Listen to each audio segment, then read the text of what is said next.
Listen up, bro. It's the legendary Kurt Nice. Kurt Nice, no doubt. That's the original concept too. I've never seen anything like it. Oh, well, that's what we hope. Kurt Nice, no Mixed doubt. video type joint. That's the original concept. Many different hip-hop shades to crave, flavor to the grave, all the tracks that we play. Hip-hop shades to crave, flavor to the grave, many different hip-hop shades to crave, flavor to the grave. Hey, yo, eyes on these, point blank out some copies. Fell from a Q to a jalopy. Big wheel, but ain't shit with a small bill. Me, I'm all real with balls still. I fuck with nice and skills and cheese on the wheels. Drop tapes and shop deals. Put shit on lock like EBs with back wheels. Mixtapes look like crack still. Your power park get closer too far. The camera's cheap. That niggas can't compete. My staff is too elite. Queen City Steve Chief of the Jeep Cherokee. Still a one straight from 117th and 9th. Life is trite, but skills is precise. Yo, I fuck with Kurt Nice, cause this shit is dumb nice. Best. On the track that we play, many different hip-hop shades to crave, flavor to the grave. On the tracks that we play, many different hip-hop shades to crave.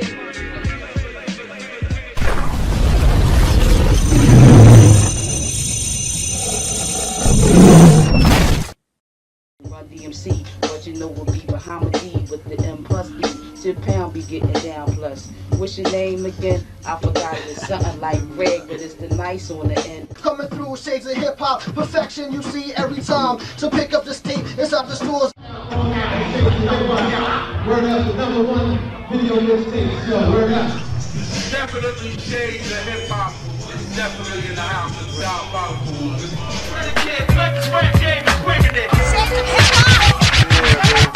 My man Kurt Nice, shades of hip hop. Hey, you know the flavor shades of hip hop. Different shades, man. It's not Gucci shades, not Chanel shades, not shades of blackness. It's shades of hip hop. See that is shade. That's why we call shades of hip hop. Thanks for the Kurt Nice, cause you know they wouldn't do no video for no skit, but shades of hip hop always underground, always keeping it real, and that's one love again. Some niggas in the dirt twice when I'm on shades of hip hop with Kurt Nice. Doing this live for my nigga Kurt.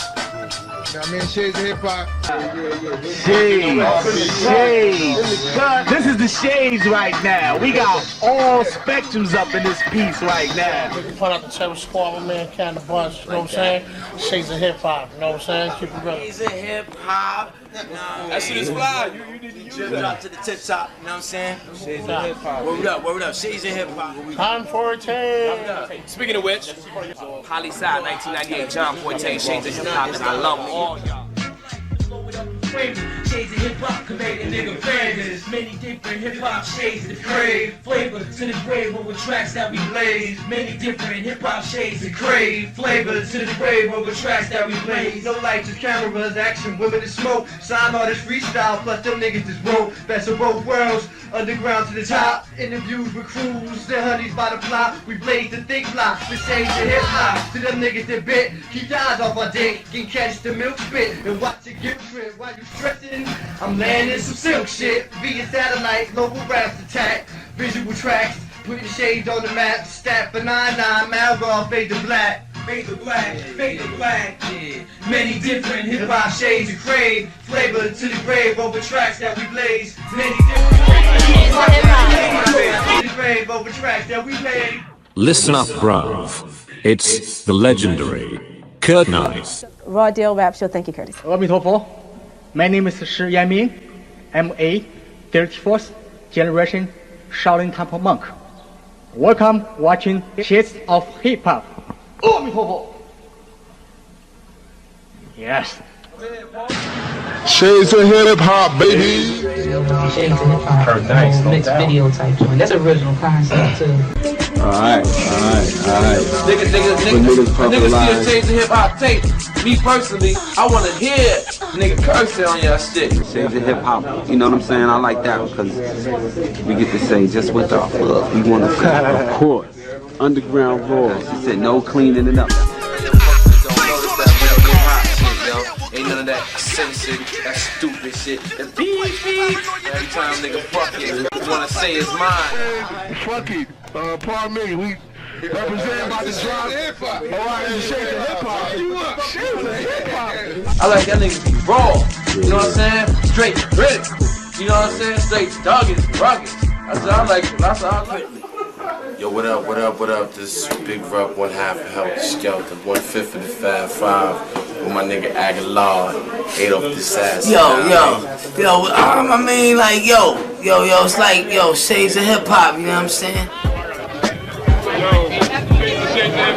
My shit it drop like rain with every shade of hip hop. Spit your love if it's hot and fuck it if it's not. I make niggas see. Bitches say I can't figure me. Tell my future through my history. Vividly breathe divinity lyrically. Scholars in the game consider me a star falling on this industry. Y'all gon' remember me. My laws prepared for war.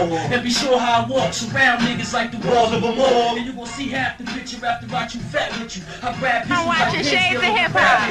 My words is like caps if they hit you. If niggas wanna take it, then I keep the idea. I make it physical. The game got my brain fucked up from all the changes. I used to want big wheels, now it's Pizzies and Rangers. Fans camcorder my life to blow it up and frame it. Shades of hip hop can make a nigga famous. Many different hip hop shades to crave. Flavor to the grave over tracks that we blaze. Many different hip hop shades to crave. Flavor to the grave over tracks that we blaze. Shades of hip hop. Yeah, let my man go. Shades of hip hop. Shades of hip hop. Shades of hip hop. Shades of hip hop. Shades of hip hop. Shades of hip hop. Shades of hip hop.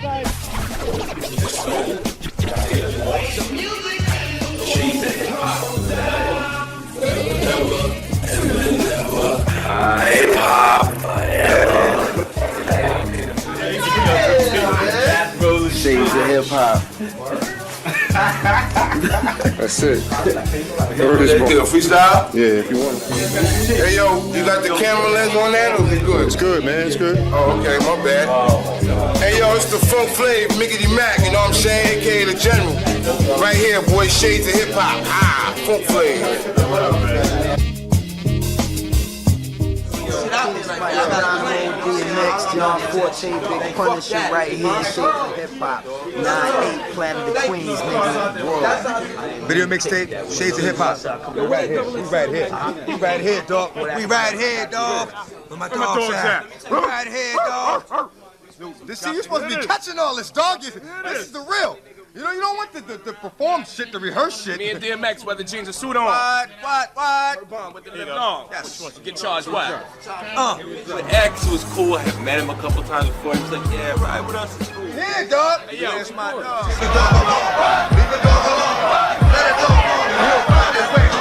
Shades of hip hop. Y'all all got to give a happy birthday to this man right here, the hottest nigga coming out on the street. Nigga, bark. What? DMX, you know what I'm saying? El Capitan, Don John Forte, Refugee Camp, Brownsville, another Cannabis, Oops, we not Punisher, Mike G, Most Def, Most Def. 98. Where's my graduates, alumni? Where's my dogs at, baby? Yo, one love to all the Sagittarians in Yes, the crib. yes. Aquarius. Yes. We all up in here, baby. Wait, where's my dogs at? We all up in here, dog. Hold me down, baby. I know.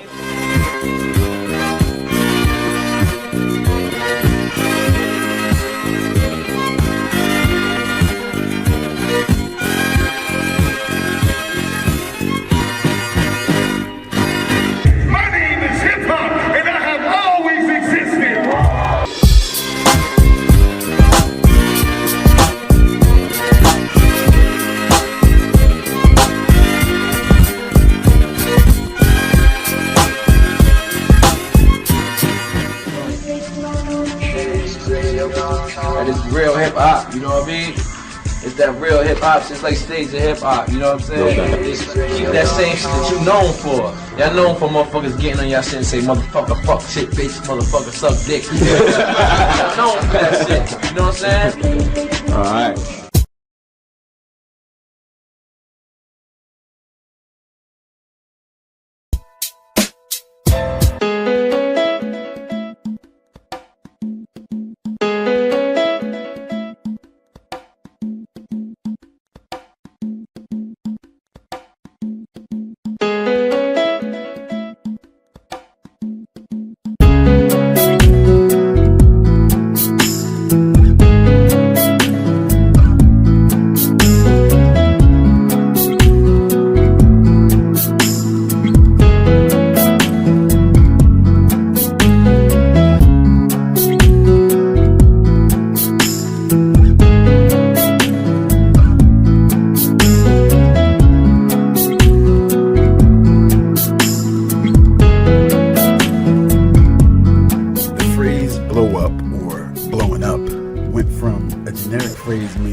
something about pagers constantly beeping. That then took on a meaning of getting noticed and everyone knowing your name. Today, it mostly refers to having lots of money. Back in the 1990s, however, it meant something even more, which was a little harder to explain. Now yes, it was about being famous, but more than that, it was about being known for something, being considered that guy for whatever your particular skill was. You would know if it was you when somebody said, "That's that nigga," or "He's that nigga." It was about being that nigga for whatever it was. Maybe you were a DJ or MC or a producer, or in my case, a guy doing video mixtapes. The key was to eventually be known as that nigga. That was blowing up. Now in the 1990s, that was all people like us thought about in our spare time. It seemed like it happened to so many others at the time. It's the classic Hollywood story of being discovered, but in the 90s it was happening for formerly untrained urban youth in hip-hop. It seemed like one day someone would be relatively obscure to most people, then pow, they blow up. One day it's Biggie doing a Supercat remix. Then, next thing you know, he drops Juicy and Biggie's everywhere. Everybody knows him. Never mind the years of grinding behind the scenes, blowing up seemed more spontaneous. The years of obscurity and hard, thankless work not only paid off, but became a foggy memory in the midst of so much excitement and success. Blowing up embodied the shiny side of fame. The recognition, the accolades, the monetary rewards, and upscale access. It's the same treasure anyone has ever sought over the years trying to become famous. And again, like the classic Hollywood story, one day some waitress is trying to break into show business, and the next day she's Marilyn Monroe or somebody. The only difference was that in the 1990s, our own art form, hip-hop, not Hollywood, was making it possible to blow up. That was something new. Hip-hop content started to make a lot of money for all levels in the business, from the producer and the record company to artists and even bootleg music distributors. Hip-hop products were a source of stable income for retailers and producers starting in the 1990s, and it seemed like anybody could get a piece of the action.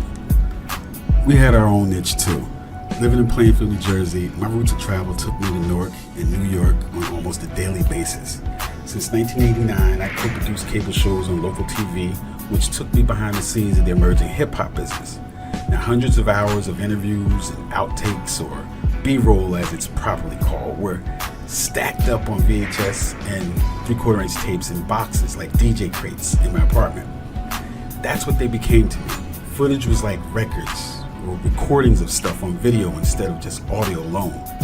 Whether it was performances at shows, street rhyme ciphers, or cats just building on hip-hop as a culture, it was all stacked up in plastic storage bins like the kind that you would get at Kmart. It was all documented recordings in boxes of videotapes stacked up in my one-bedroom apartment. Most of them were labeled in some random way too, intentionally to confuse my friends rummaging through my stuff when I wasn't paying close attention. DJs back then used plain white labels on records so people wouldn't know what they were spinning. That way, other DJs wouldn't be able to copy their playlist of music. They would have to go search for the music themselves. That's what made a DJ exceptional, the catalog of exclusive and obscure records in their crates. DJs used to be extra secretive about their samples too. They would white label a record with some ill-ass vocals or instrumentation on it and maybe label it number 4 or dope beat number 4, just to throw people off. My system of labeling came from that perspective. Friends of mine would question and casually rummage through tapes as we talked and smoked while I edited in my home studio. That was where the idea for Shades of Hip Hop video mixtapes came from.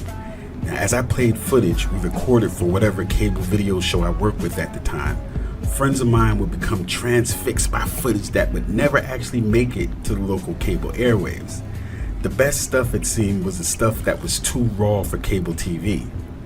There were guidelines against coarse language and weed smoking for one, and two, people were not accustomed to watching hip-hoppers sitting around smoking and building about hip-hop or just talking shit. It wasn't flashy enough. People wanted to see expensive videos or exclusive performances. And yes, we had that too. That's what we showed on the cable shows across New Jersey on all the major cable networks. Back then it was Store Cable, TKR Cable, and one or two other ones which all ended up being bought by Comcast Cable. I was ugly because niggas was scared to look at me. I started reading. On those cable networks, we aired the footage most people knew me for. I was the guy going around to different New York and New Jersey clubs back in the 90s doing local cable shows just like Yo MTV Raps or Rap City or Video Music Box used to do. Because of our proximity to New York, we got some of the hottest footage of hip-hoppers from small clubs on the underground. We taped press days and behind-the-scenes stuff like you would see on Entertainment Tonight show for actors and rock musicians. But our footage wasn't as glamorous. Our footage was more raw, made on cheaper cameras with less expensive lighting too. But that was okay for hip-hop fans. Hip-hoppers in the early 1990s especially looked kind of grimy. Some of us who had grown up during the transformation of hip-hop culture from obscurity saw the power this new culture possessed. Other people who wished to capitalize on the growing financial power of rap music recognized the strength of the culture for its ability to generate money. On one level, hip-hop music was trying to floss its financial success, and on the other, maintain a hard-edged underground credibility in the street. Hip-hop had already made its distinction from rap with the whole MC Hammer, Vanilla Ice era, and the phrase, rap is something you do, hip-hop is something you live, which was coined by KRS-One. The footage me and my friends liked was on the hip-hop side of the equation. Because of that, I had to be careful about showing my friends some obscure, ill-ass footage of so-and-so MC kicking a verse at some badly lit hole-in-the-wall club somewhere that was never actually going to get shown on cable. Sometimes, those tapes would come up missing if they were too obviously labeled. They would be like, "Oh, Jackson, you were never going to use that footage for anything anyway." That's the admission I would get back after hours of delving to the bottom of some deep argument about missing videotapes. So I started to rethink the situation and cut them off before they got curious. I decided to put the hot segments we all seemed to like on one videotape. Then, if friends wanted to borrow a tape, I could let them, or better yet, they could just buy it for $10 and they wouldn't have to give it back at all. This was back when a good videotape could cost $4.99. So $5 worth of hot shit was a complete bargain, including the tape, especially when no one else had the footage. This was all the stuff that would never be on cable TV anyway. It was raw, uncensored, unscripted, and real-life everyday reality, something you really didn't see on TV much back then. By 1992, when The Real World debuted on MTV, we had already been mimicking Ralph McDaniel's Video Music Box by taping in all the local spots around New Jersey and then airing it on local cable. However, most of that footage never aired on cable. But in 1995, clips of it were brought back for our first official video mixtape for Shades of Hip Hop called Trains to Newark NYC. Now on that tape, Trains to Newark NYC, which was actually a videotape because it was on VHS, was footage from 1992 when we caught a wicked in-store session with Duck Down's first group, Black Moon, which was comprised of Evil D, Buttshot Shorty, and the 5 Foot Accelerator with Drew Ha. So we in New Brunswick right now. We're here with my man Drew, who happens to be... One of the most helpful aspects to underground video was the presence of independent video rental stores. Videotape rentals used to be a lucrative business in the 1990s. You wouldn't know that looking around today, but at one time, video rental stores were more popular than bookstores or video arcades. Before the heydays of Blockbuster Video, mom and pop video stores were a treasure trove of obscure and rare movie titles. Because again, there was no YouTube, no streaming services, and nothing for you to just watch movies at your house unless you owned a copy of it or you rented it. At independent video stores, managers were able to purchase their own product at the full retail cost, then rent the tape to people as many times as they wanted while charging whatever they wanted. So because of that, some first-run hit movies used to retail for up to $100 per copy on VHS, and then they would rent it for $5 for 2 days before you had to pay a $1 to $2 a day late fee. Now, movie distributors knew stores would get a heavy return off the rentals and were easily able to get over $50 per tape if they had name brand actors and Hollywood budgets for their movies. The way the stores were set up was very helpful too. The different sections would help guide you to a film you had never heard of or one you hadn't seen in a long time. Unfortunately, there was no real section built for us most of the time. Our projects weren't movies or musicals, and there was no such thing as a music video section because nobody had tried to sell their videos for the most part yet. Most of the time, our tapes had long periods where it was just talking with no music videos at all. There would be music as background track, but a lot of it was just interviews and studio sessions. This placed us where we needed to be though, which was in the documentary section. Unlike most documentaries at the time, ours wasn't about history as much as it was about history in the making. Our documentaries were about current history as it was being written. Shades of Hip Hop was what we call an urban culture video mixtape documentary.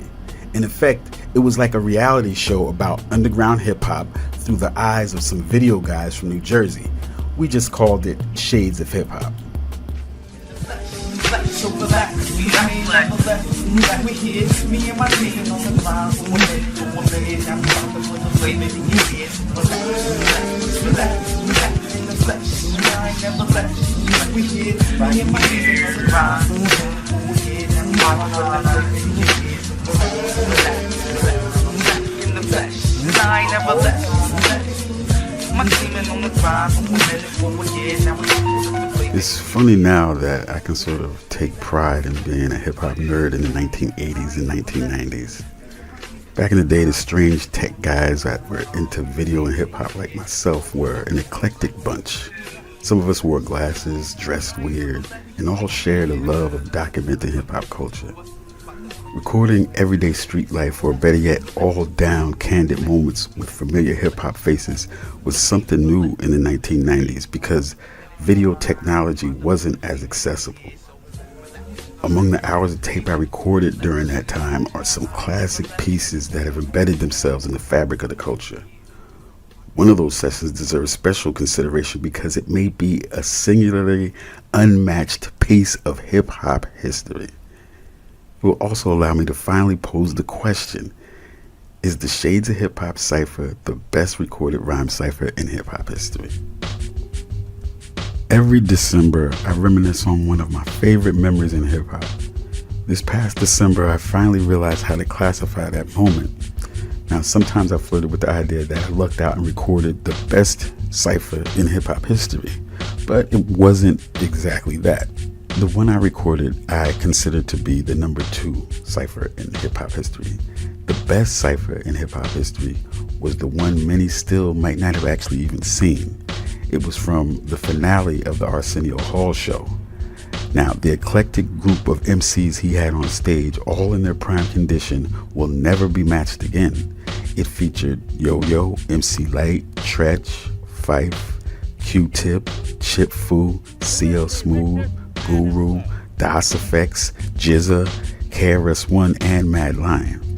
Now, admittedly, the mic quality and the caliber of the rhymes may not have been the best, but at the same time, it was revolutionary on a whole different level. Arsenio Hall allowed regular underground MCs to populate his performance section long before it was wise to do so on mainstream TV. That's part of the reason why it's the number 1 cypher in hip-hop history. Now, the cypher I recorded was much more intimate and personal. On the level of talent and significance of the rhymes, it was top-notch and may be considered a number 1. But the place where it's really number 1 is the fact that I just realized. The rhyme cypher I recorded is just one part of the dopest one-camera shoot in the history of hip-hop culture. Now, when you realize the video you see and the angles you get, from the start of the conversation to the end of the cannabis rhyme, is all one long shot from one camera, you know just how unique this footage actually is.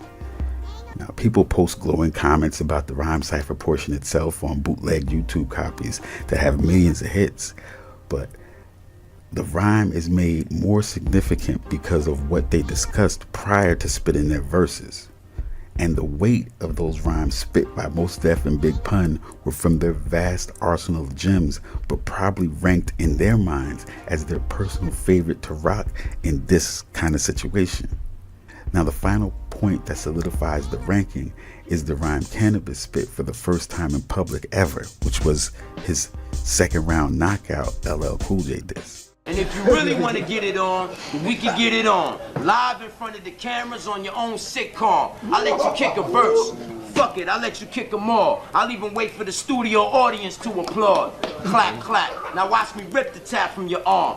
Stick you in the groin, kick you in your Vanguard Award. Snatch your Vanguard Award in front of your mom, your first, second, and third born. Make your wife get on the horn, call Minister Farrakhan.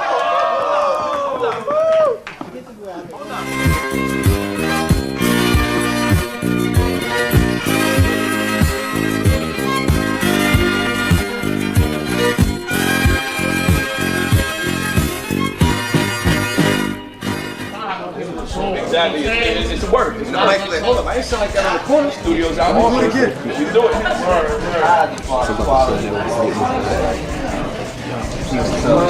it without. Best you can do. Best you can do. Without respect.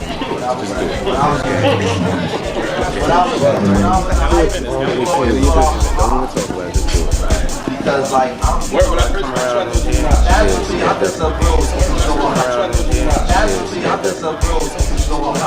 ain't got no choice. But I'm a passionate individual. So with me, with my voice, it's like I try to use my voice like a singer in the way that, like, you know, there's. But you do sing though. Yeah. You sing well. I try to. There's certain inflections that I try to use for certain things. It's like I can't come. I try to have some range in what I'm doing. I can't come. Certain songs are dealing with certain topics. Certain songs, my voice is one way, and on other songs, my voice is another way. I try to, like, you know, cover the gamut of emotions. Sometimes you be talking to somebody you love, and you be talking to a girl, and your voice will be one way there, and then you be talking about something political or something that you're passionate about, and your voice will be. That's what separate the real lyricists. One is sometimes it's just lyrical, but they don't know what to do that. Yeah. That's why we spend the tax like. He'll rock the bells and then he'll be, well, I'm alone. You know what I'm saying? So, and that's why I talk to like Smooth on my man, Smooth the Hustler. I love Smooth the Hustler. But then he did a song about another thing, and he just keep talking. I was like, yo, who's boss? You know, comment like, comment like, yeah, comment like this. Like, I mean, if the beat is a certain way, I will rhyme a certain way. You see me walking on beat cover. Then I'm on the beat like, you know, so love, gotta say nothing. You know what I'm saying? You gotta come with different flows. Depending on the beat. Yeah, you and how you feel about it. That's like, well, this is what I'm saying. So become that instrument. Exactly. Right here once again, Curtin ICE. And like I said, I'm going to be doing some quick reactions to some footage that's discussing the footage that I actually recorded back in the day that became known as the Cypher. And as you can check on my channel, the footage from the Roundtable Cypher, which you see part of it is in the background. You see Cannabis and DMX right there. That's from the Cypher. That's the Roundtable session with Cannabis, DMX, John Forte, Mike Geronimo, Big Pun, and Mos Def, carried out by the Village Voice. The interview was done by Torre, and I recorded that for Shades of Hip Hop back in 1997 on DMX's birthday, December 18th of 1997. It came out first on Hot to Death in 1998, which was one of our mixtapes before anybody that you know was doing a video mixtape. The first original video mixtape that ever existed in hip hop was Shades of Hip Hop, right? First widely broadcast in all the stores in New York, the first available one. People might have been in their hood passing out to their friends like I was doing earlier than when I put it in stores. I was doing the same thing. Possibly some other people might have been doing it, you know, some of the other people that were doing cable shows like us.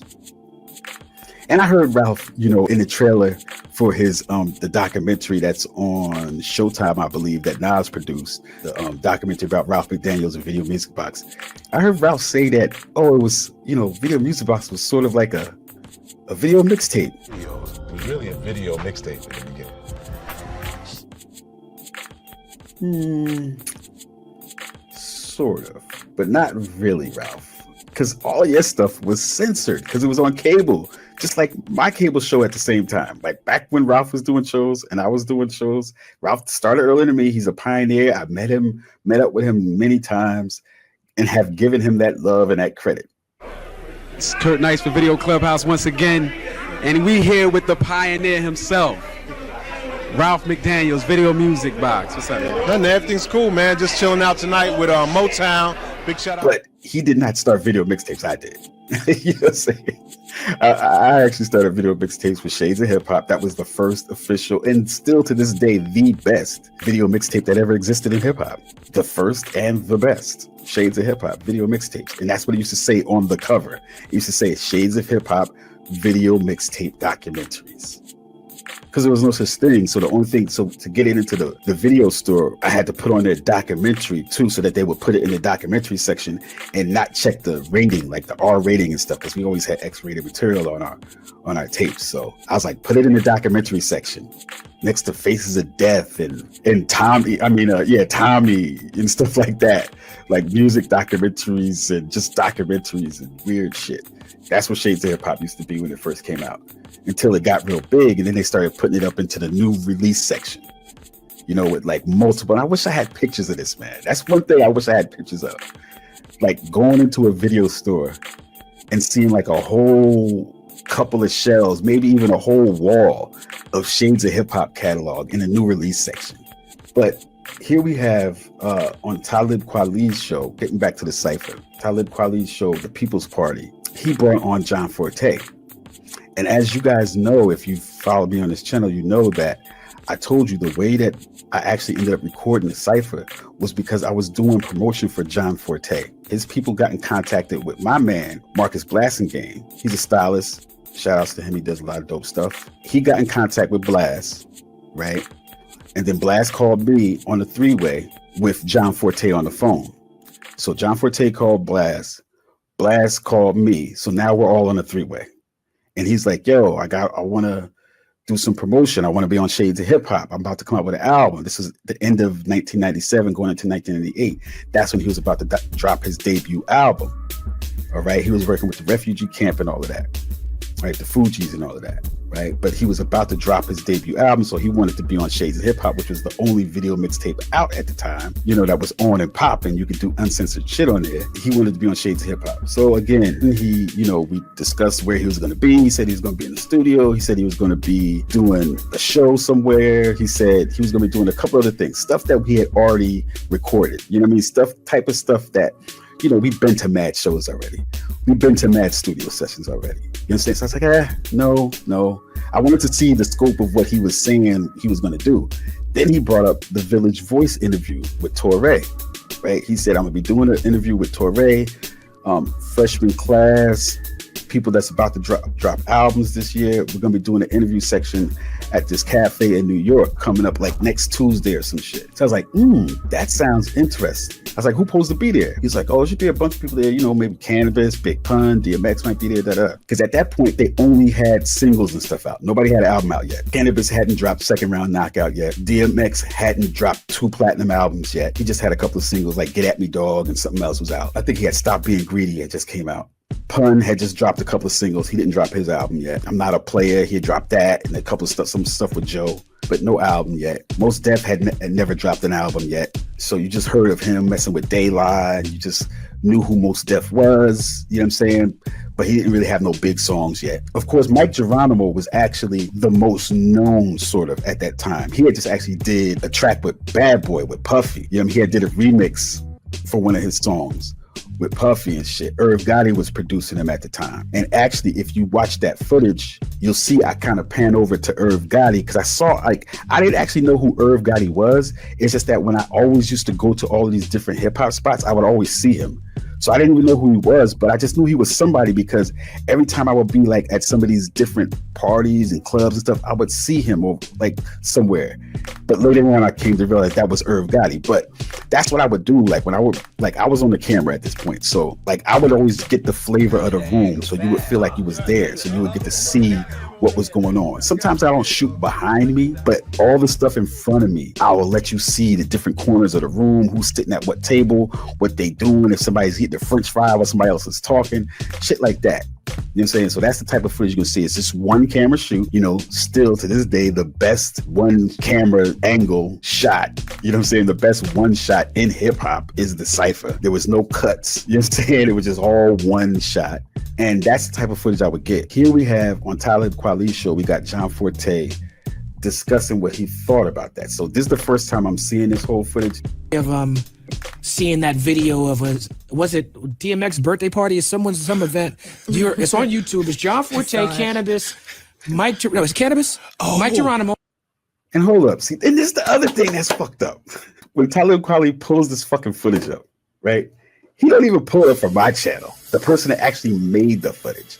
He doesn't pull up from my channel, the person that has the whole cipher.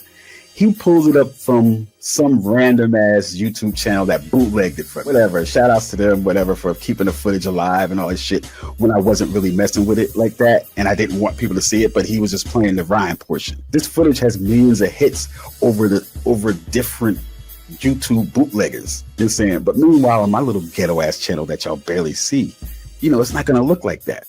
But in all reality, y'all seen this footage. This is classic hip hop footage. So when you see Video 94 come up, that ain't me. That's some other nigga that bootlegged my shit. You know what I'm saying? Oh, it's Mike Geronimo. No. Yeah, Cannabis, Big Pun. Yeah. Yasin Bey. Yeah. This is the most diverse group of New York MCs that you could probably sit around the table. In that era, we were all preparing. I wasn't there, but I was there in spirit. Yes. But we were all as up and coming MCs preparing to be in the industry, to put out records. So y'all were comparing verses that y'all wrote, but that at that point, most of us didn't come from having studios. So you just had verses ready to go in case you got to a studio. So it's like, okay, check this one out. And again, if y'all want to see the original footage for this, just check my channel. Okay, because I actually have the original footage. I'm the one that actually recorded this. That's me on the camera right here. You know what I'm saying? Tons of people have bootlegged it, obviously. That's why you've seen it. You know, so that's why I don't fully hate, because, you know, that's how, like, it got out to a wider audience than people would have ever seen it just from me. You know what I'm saying? Because people that really grind more and be on here for the views and stuff like that, you're going to see it more from their channel. So shout outs to whatever bootleggers out there that bootleg my shit. It's a very well-written, well-crafted verse that has no placement. And we all had these verses just in our head, ready to go at any given time. Tell me, what's the beat sound like? I got one for that. But y'all was doing that with no beat. Describe that moment of that videotape. I didn't realize how important that moment would be. It was like, that moment is like listening to Stretch and Bob and hearing Big L and Jay-Z rhyme. It's one of those moments. I think so. Yeah. This is what Talib Kweli is saying, you know, about the Cypher. Right? This is what he's saying about Shades of Hip Hop. Okay? This is what he's saying about yours truly, who recorded the Cypher back in December of 1997. He was like, it was like listening to Stretch and Bob. Yes, it was. Because I was a big Stretch and Bob fan. We was a big Mixtape fans back in the 90s. Okay? I'm probably just a little bit older than Talib Kweli and John Forte. Okay, so I was the one that actually had equipment, because you couldn't just record it on your phone, you know, back then. Like, there wasn't no camera phones back then. You had to have actual, make an investment for real equipment, right? I was the one that actually did that and then made it into a video mixtape, because all that footage you never would have seen on cable. You never would have seen on Ralph McDaniel's show, because it was too much cursing. They was smoking, they was drinking. We couldn't play that kind of stuff on cable back then. So that's why I started doing video mixtapes, all right? So that people could hear that rawness that they heard on Stretch and Bob. So that people could hear that rawness that they heard on mixtapes. So that they could see it. So they could see the atmosphere of what was going on. So that they could feel the vibe and the culture of hip hop. You know what I'm saying? They could see what people was doing out in the street that was listening to hip hop. They could see the artists on the all down situations when they wasn't like even in the studio, or they wasn't on stage somewhere, you know, doing a real professional, like, well, that they wasn't doing an interview, but that, as you see, that wasn't like, that was a newspaper interview. That was an interview for a newspaper. That was a whole bunch of random talking for like an hour. But I was recording the whole thing. That's why you ended up seeing it. This is what Talib Kweli and John Forte think about that Bob situation. and hearing Big L and Jay-Z rhyme. It's one of those movies. I think so. I think so. And so that moment of sitting around with Torre interviewing us didn't really strike me as profound as maybe it is, until I saw people hitting. It was like, oh, people are, they're tagging me in the video and they're tagging the moment, right. and this is all new with the social media. Like, you're being tagged in this tagged in this new thing that's bringing you back. And I'm like, oh, I remember that moment, kind of. Yeah, we were smoking cigarettes inside a restaurant, like it was a different time. Old New York. Old New York. 2 o'clock in the afternoon, maybe even 11. See, I told you about this. And see, look, when I talk to John Forte again, man, I'm going to have to make sure that from now on, bro, when you talk about this footage, take credit for being the reason why I fucking recorded this shit. You saying the reason why I recorded this shit. John Forte, I remember this nigga was high so many times and then he got locked up after that. This shit didn't mean nothing to them. When they recorded it, when it was doing a normal Village Voice interview, it would have just been that and it would have never gone nowhere. You never would have saw that shit ever again. You know, saying there was plenty of times, right, where you do, where artists like that was doing interviews with the Village Voice and these different local newspapers. Like Village Voice was a local newspaper in New York. I don't even know if they're out anymore because newspapers are pretty much dead, but listen, back then you would do an interview like that and it would come out and you would never even think about that shit ever again. But the difference is because Shades of Hip Hop recorded it and put it on the best first original video mixtape in hip hop. And that footage has survived until this day. And it's still one of the best ciphers, especially acapella. See, that was an acapella cipher. None of these other ciphers are acapella, because a lot of their lyrics can't stand up to being an acapella. It don't sound as dope with no beat. That's how you know who's the rhymers and who's not, because a lot of y'all get mesmerized by the beat and then y'all say something is dope. But meanwhile, what these niggas was actually saying, is what rap was supposed to be about. It's about the lyrics. You say, but again, that moment became something else because it was recorded on Shades of Hip Hop video mixtapes and people bootlegged it. That's the other reason, because people bootlegged the hell out of it and they was playing it because it wouldn't technically have been as big if they didn't bootleg. And then everybody just put that shit on social media and shit. But yeah, John Forte, when you fucking talk about this shit in the future, you're gonna have to take credit for the reason why we recorded the whole shit. The reason why that footage exists is because John Forte called my man that was working with Shades of Hip Hop, Marcus Blassigame at the time, and he called for us to do publicity for him. And that's why I went there, was because of John Forte. Maybe 6 months later to a year later, he got locked up and went to jail for like 7.5 years. You know, so all that shit became a fond memory. That shit was pushed out of his mind. You know what I'm saying? And we were smoking cigarettes inside a restaurant, like it was a different time. Old New York. Old New York. It was like 2 o'clock in the afternoon, maybe even 11 a.m. I don't know, but yes, it was an afternoon. We were on a drinking and smoking, and we were. It was the afternoon on a Tuesday. It was like an off-ass day. It was a regular, just like little restaurant, Match Cafe restaurant. I don't think they exist no more. They don't. I looked them up, but they don't exist no more. There's a little side cafe. We went to like 4 or 5 other different spots before we even got there, because the other spots was like, hell no, y'all ain't bringing all them Negroes up in here. We got kicked out like of 2 places.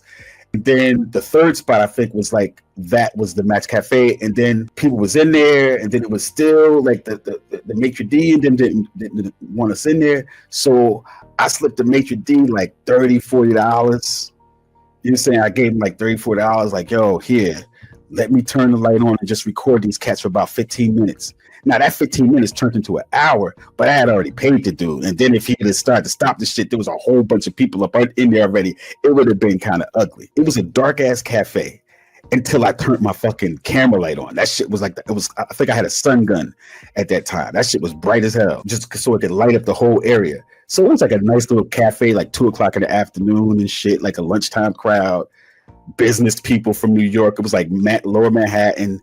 You know what I mean? Just all these like a little business crowd in that. And here we come with all these hip hop dudes smoking cigarettes, talking loud, and then rapping and shit. You know what I'm saying? This is back in the 90s. You dig? So it was a different time back then. Just like they said.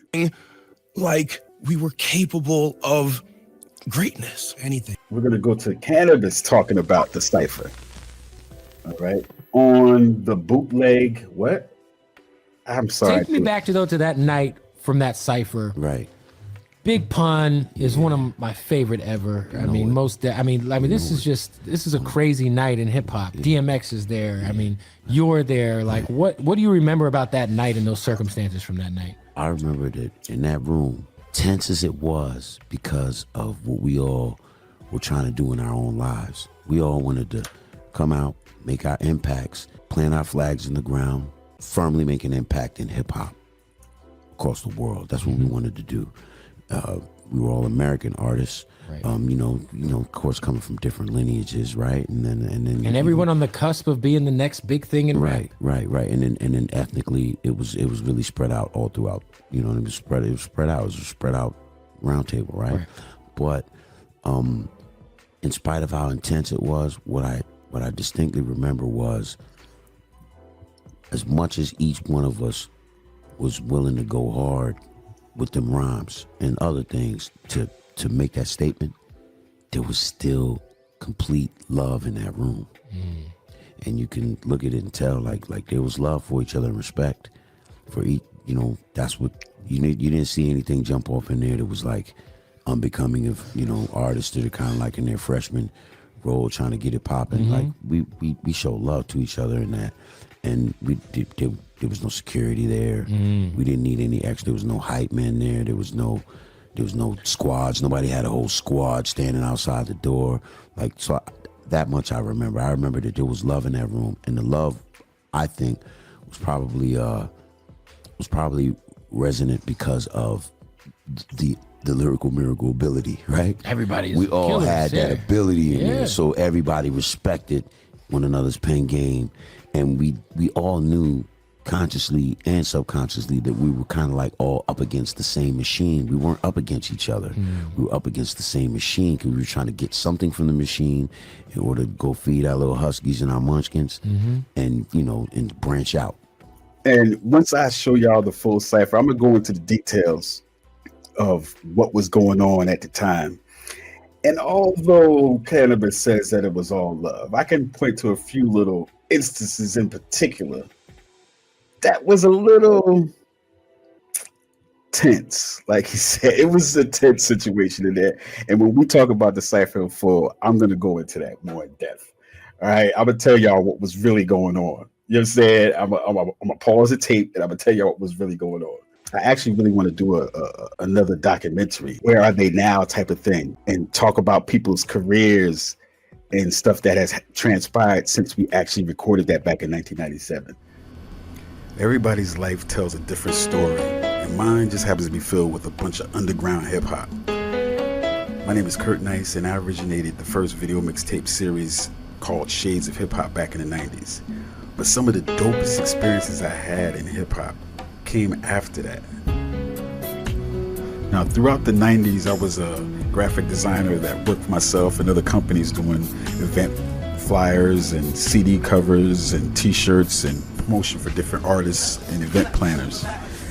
And as things switched from analog to digital, we had to try to give artists a way to promote themselves. So we started using things like Sonic Bids, and people were in the idea of using MySpace, LimeWire, things like that to promote their music. And we even used something called Live 365, which was a 24-hour internet radio station software that allowed you to have your own radio station. So we began doing that down at the store.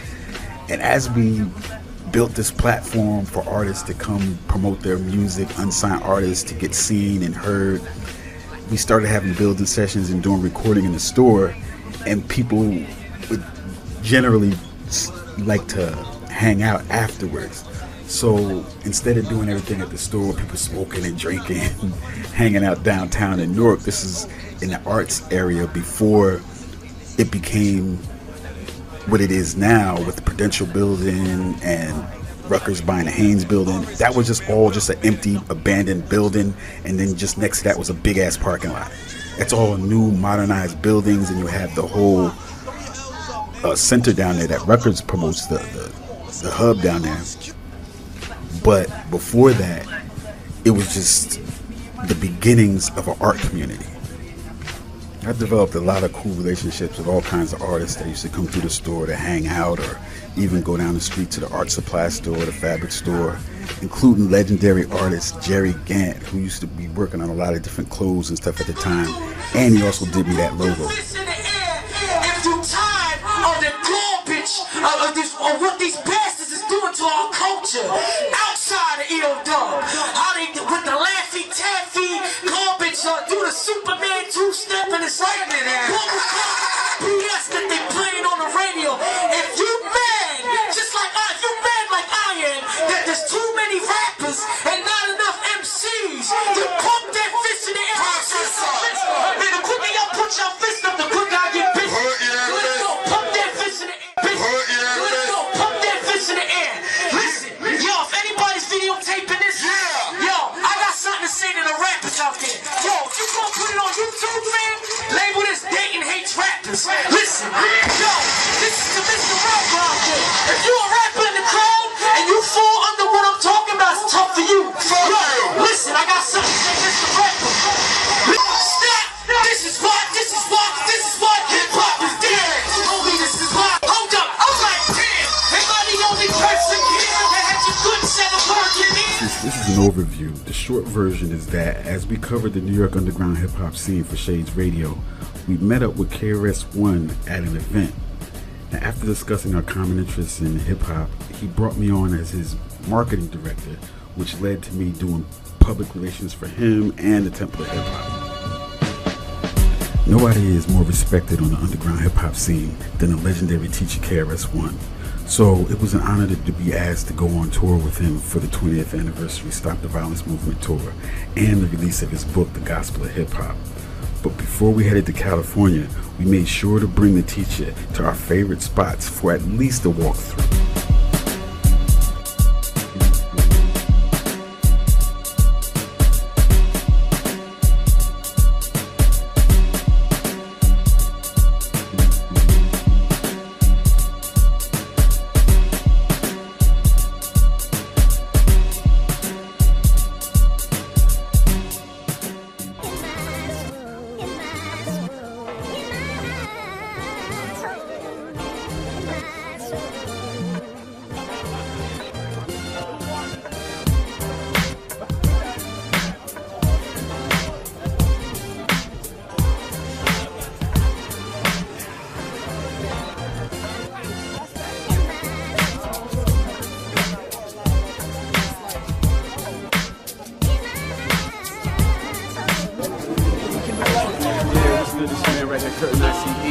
ShadesRadio.com.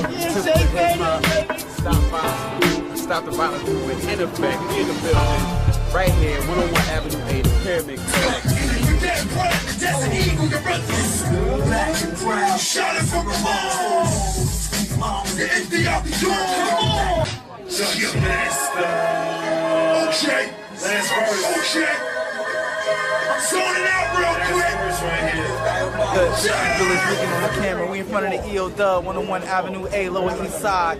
You know what I'm saying? You see this grasshopper right here.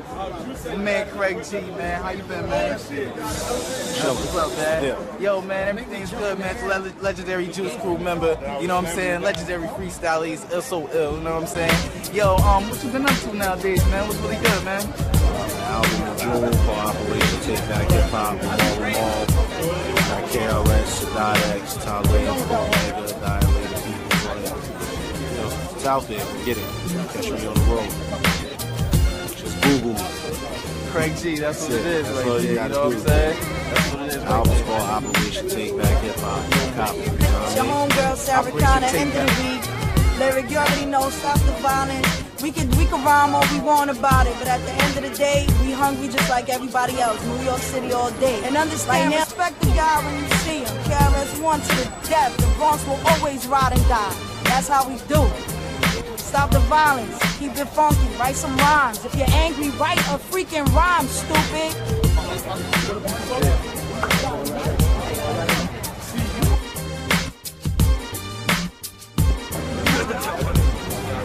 Yo,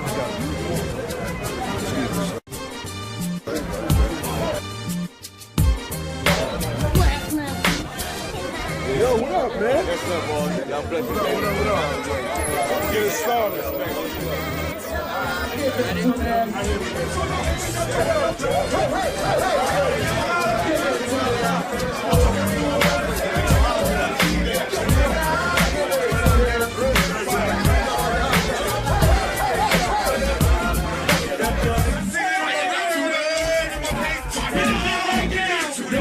I need these monitors up right here. I need more vocals in these monitors, more volume in these monitors.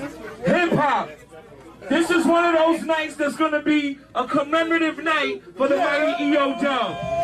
We don't work. We don't work. We're gonna work a long time to put this thing together. Cali, break that down. You know that E.O. Dub has been here for 8 years strong. We put it together with Shades Radio, Temple of Hip Hop, Stop the Violence Movement. Yes. You know, in hip hop, we deal with progression, especially right here inside E.O. Dub. Every Sunday night. And I know all of y'all is ready to get it poppin'. Y'all ready to get it poppin'? Make some noise in there. Yo, you know what? Just because we got Chili STV, yo, Mozzie. Just because we got everything correct, I want the dude, when I count to 3, I want the dude who lives next door on the 4th floor to be waking out of his sleep right now. Let's wake up the whole block right now. You know who now, the fuck is in the building? E.O. Dub! Make some noise! Bring some more, give me some more. Can y'all hear me out there? Turn up the monitors, turn up the monitors. I'm just passing through.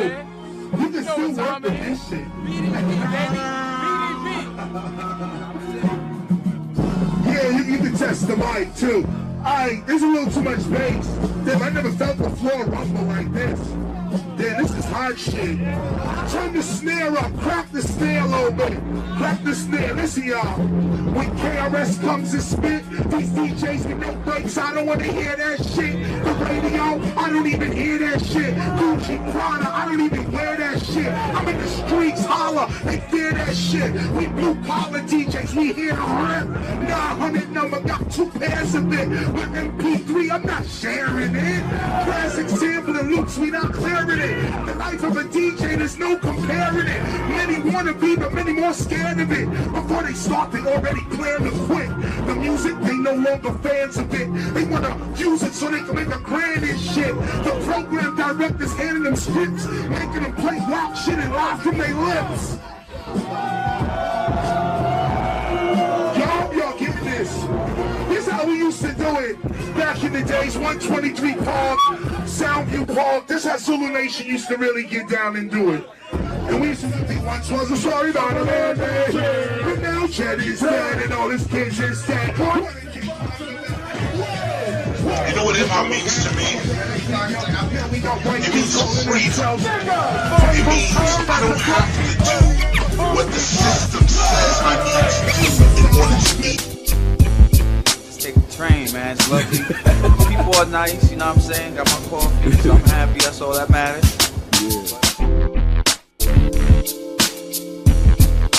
Riding Amtrak, we've been through, I can't even count how many cities.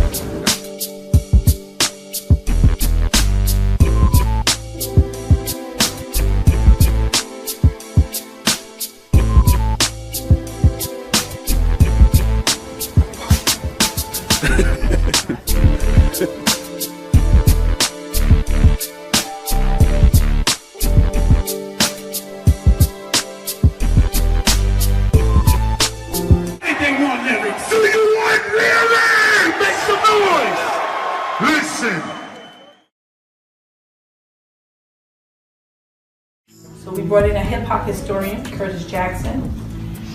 He is not to be confused with 50 Cent. He's the original Curtis Jackson. And so we brought Curtis Jackson in to lend some credibility to why we chose hip-hop as the avenue and the vehicle. Because hip-hop is a culture.